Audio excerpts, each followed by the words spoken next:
Hello, everybody, and welcome back to another episode of the Daft on Draft podcast. I'm your host, Dalton Miller, joined as always by my co host, Corey Kinnan. And we are going to talk about a topic near and dear to my heart today, and that is the Notre Dame defense. Now, I like the structure, the way that Notre Dame teaches their defensive players. But are Corey and I as excited about the players that are going to be on the field for the Notre Dame defense from an NFL draft perspective as we or I am the defensive structure? Corey, I can't do this alone, as I said. How are you doing today? I'm living the dream. I've got a short week this week, so tomorrow's my last day at work this week, and then I have Thursday, Friday off. So I'm living it up. So we're a little busy at work these next 2 days, but other than that, living the dream. I got softball tonight. The weather's nice, so we're gonna live it up a little bit here. There you go. Hit a dinger. Hit a dinger. It's been a while. It's been like a year and a half since I hit one out, and it's kind of pissing me off. But Yeah, that's rough. That is rough. yeah, Could never be me, baseball star. Man, never mind. I'll break that news when the time is right. Let's get into it. And do you want to just start off with probably the biggest name of the group and start at corner? yeah. Let's do it. Let's do it. So, Let's start with Christian Gray. yeah. So here's the issue: is that like the players on Notre Dame's defense that I really loved aren't draft eligible. So it's like we're not even going to spend time talking about Bryce Young, their edge rusher, or Leonard Moore, their other corner.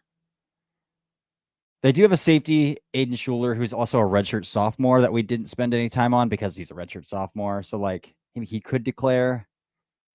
Yeah, I'm not watching Christian redshirt Gray is sophomores. fine. Christian Gray is fine. Again, he's probably at the school that'll get the most out of him developmentally. But I think he's probably a mid-ish athlete. He's got some length, which is a nice advantage for him. I mean, do you see much more than like a pretty standard boundary corner? I quite like his athleticism. Yeah. The long speed really isn't there. I don't think. I think that that's the biggest issue. And it's especially concerning because we saw somebody like Benjamin Morrison really not have any issues downfield. And Notre Dame teaches their corners very peculiar. It's a very peculiar way to teach man coverage because they play on the inside hip of guys and they really try to keep over the top leverage. And so for Christian Gray, and some of them, a lot of it is double moves that he's just getting the eye candy on. It happened a couple times against Ohio State, even when he wasn't targeted.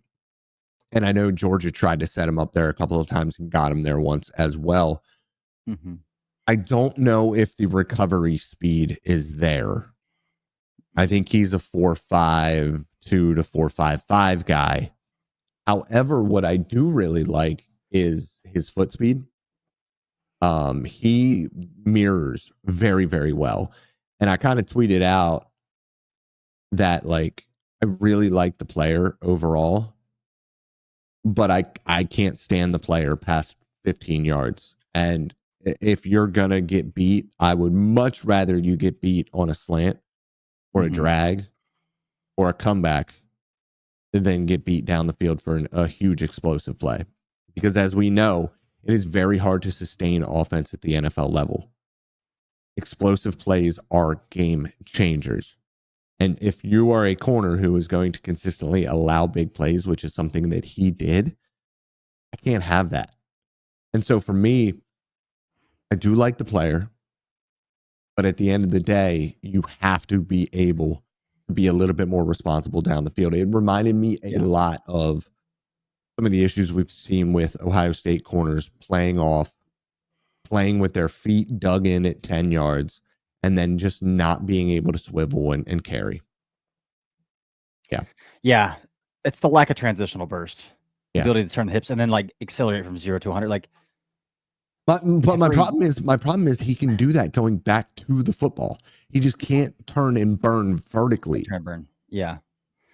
Yeah. It's like what we loved about Savon Revel. I mean, Travis Hunter's like the very rare case of this. The ability to like turn and then like I think reacting to high lows is the way that I'm envisioning this in my brain right now. Like the ability to play the low, but like open and make a play on the football on the high somehow is something that I don't see had that ability, that kind of recovery ability, that kind of transitional burst to be able to make that play as well. Um, but again, he's at Notre Dame. He's going to be as coached as he can. He reminds me of like some of those, like we've had quite a few corners out of Notre Dame where they've gotten the most out of them, but like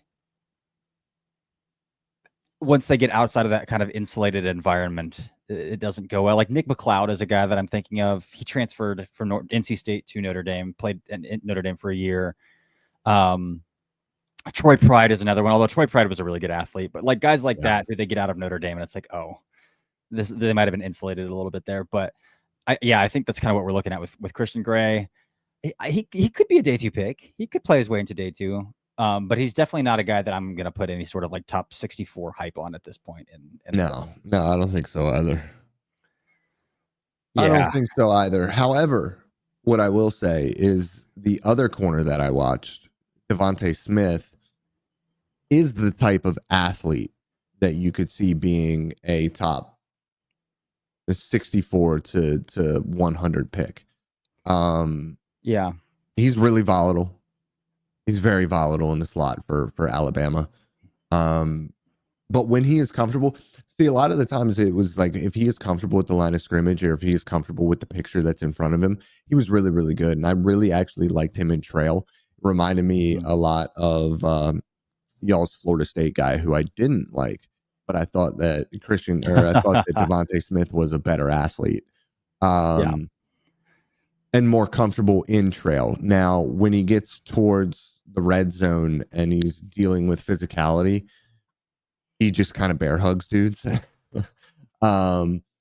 is grabby when he feels like he is panicking, and he does panic is what I'm trying to say here.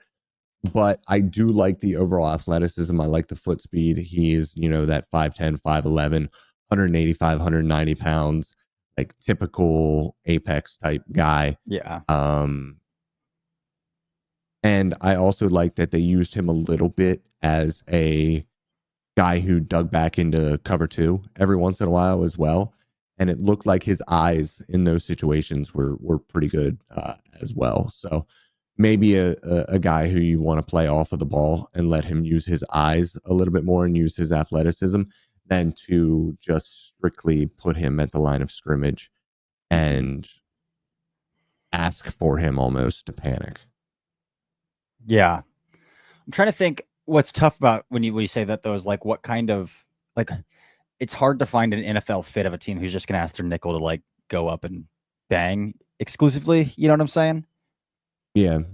Like I guess there are some pretty strict cover one, cover three teams out there that might be okay with But there's that. also, But I mean, but also with a lot of these Vic Fangio teams and the Vic defenses with the cover six, and there's a lot of three buzz going around in the NFL these days too. Like I do think that like the safety slot hybrid player is actually becoming a lot more common in the NFL these days. And so maybe there is a role for him there, but maybe he's also a guy who actually just swings back to safety at the NFL level. I don't know. yeah, could be the case too. Could be the case too. What and you said you think he's a really good athlete. I think he's a pretty good athlete. I think he's a pretty good athlete. Yeah. I don't know about Yeah, he's not dynamite. like Jeff Gladney foot speed out there, RIP obviously. Yeah. But like I think that he's a pretty good athlete overall. Yeah, I agree. I agree. I'm just like I'm always stuck in like what's the best case scenario and what's the worst case scenario of his type of his archetype. And like Sean Wade, I think is the example that I am thinking of where people like fell in love with Sean Wade. But he never really found a super decent role. And they tried to play him outside corner and he got cooked at Ohio State Yes. at outside corner, like to a brim, like to a I black remember. crisp. Yeah. So like I think there's a pathway. We'll see what happens at Notre Dame because again, we love the way they coach those corners. So We'll see what happens with We'll Devontae see if Smith he can there. get on the field, first of all. He's listed as their starting nickel on our lads, so we'll see there. Yeah, we'll see. I would assume that if a senior's transferring somewhere else, they would have had to have given him some sort of Yeah, assurance that he's going to see the field. But yeah. let's talk about these linebackers. Right now, it seems like Drake Bowen gets the most talk of that linebacker room. He's a fridge, man. As nice as possible. No. Yeah, and a lot of times he's just in an overhang look on 2024 tape, and like there aren't a lot of need for overhangs at the NFL level. There just aren't. Like at the NFL level, if you're an overhang, then like why wouldn't they just bring a safety on, or why wouldn't they just bring a like in a base package that's like like or an extra pass rusher? There's no need for one of the other two. There's no need to do both, I guess is what I'm trying to say. Like, but again, he doesn't move very well. His hips are stiff as hell. He's a fridge. I think he's got some decent like straight line athleticism, like explosiveness, but outside of that, man, he's got to guess right, or he's not getting here. He's not making a play, so he's got to guess right because once he commits, the weight's not shifting. I saw him struggle mightily with coverage responsibility when it comes to like switch releases and things like that, and that is not something that I'm used to seeing from Notre Dame defenders. That on top of the lack of athleticism, I just don't think he's an NFL player. No. I don't see it. No, because like even guys like I don't think Jack Kaiser was an elite athlete at Notre Dame last year, but his instincts. No, but Jack Kaiser was a much better athlete. Yeah, exactly. And his instincts were off the charts. To know where to get his eyes in the right place or to get his body in the right place. Like then we're talking about with Drake Bowen. Yeah, I'm on the same agreement there. You wanted to talk a little bit about Jalen Sneed. I watched Jalen Sneed a little bit. He's a first team off the bus guy. That's for sure. Yeah, he kind of looks like an edge rusher. Played linebacker, but rushed the passer a little bit as well. Rushed the passer from the edge and from the linebacker spot. Man, when he accelerates, it is noticeable. He gets to the sideline before the ball carrier, which is a problem because he consistently overruns plays to the sideline. He definitely needs to see the field more. He needs to get more snaps, especially when it comes to his coverage eyes. His own coverage eyes just are like pretty much non-existent, which kind of explains why they would rush him a little bit. Plus, he has some pretty decent length. And he has a little bit of bend. They used him as a blitzer, like along D-line games and kind of looped him around. And he was able to bend with a little bit of speed. He is an absolute wrecking ball. I mean, a straight up crash test dummy. He is physical as hell. He is going to run into you in the hole at 100 miles an hour. Now, he might allow the ball carrier to run right by him as he is taking on that block. But you best believe he is going to take on that block at 100 miles an hour. And so he's a really fun player to watch. And I watched him against Indiana, against USC, and then just on the side as I was watching some other games, the championship game. And I really do enjoy watching the player quite a bit. But he's going to need an entire season this year of seasoning to be somebody who I can see stepping on an NFL field and actually being productive early on. He kind of reminds me a little bit of like an Akeem Davis Gaithers, where like the athleticism, the juice is just like crazy. And it's like, okay, so what do we do with him? And I hope that he finds a role as the will there, or as a legitimate Sam, somebody who rushes the passer quite a bit, because we don't know what's happening at edge for this team right now. But a really fun athlete to pay attention to. Yeah, for sure. And again, playing with a former linebacker for a former linebacker. So the development should be there at Notre Dame and with Marcus Freeman. So Mm-hmm. with the traits, going to be interesting to watch for sure.